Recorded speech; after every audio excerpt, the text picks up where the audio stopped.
Ni pinto, hindi mo mapaayos! Alam mo ba? Kung anong pinagdaanan ko! Para lang maipadala yung perang yon! Tapos ibibigay mo lang sa babae mo! Bakit? Ha? Ikaw lang ba yung nahihirapan? Ikaw to di makausap na tama, di ba? Pati mga bata iniiwasan mo! Bakit alam ko ba kung ano nangyari sa'yo doon? Hindi naman, di ba? Hindi ko nga alam kung nanlalalaki ka eh! Kaya kinalimutan mo na kami mga bata! Kaya pala 5 buwan pa lang ako nawala. Kayo na ng babae mo? Ang hirap naman ng pinagdaanan mo! Abby, sinabi mo sa akin dati na hindi ka magiging katulad ng nanay ko.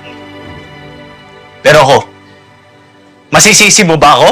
Na kung ano-ano po pasok sa isip ko, ha? Hindi pa rin yung dahilan para maghanap ka ng iba.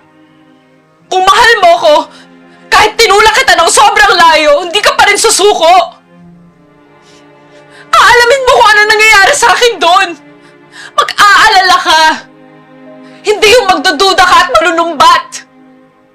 Ipaglalaban mo pa rin ako kahit anong mangyari, Mark. Ang sinabi mo sa akin, pag nagkapamilya ka, gagawin mo ang lahat para hindi kayo masira. Para buo pa rin kayo. Pero hindi mo ginawa lahat, Mark. Sumuko ka kaagad!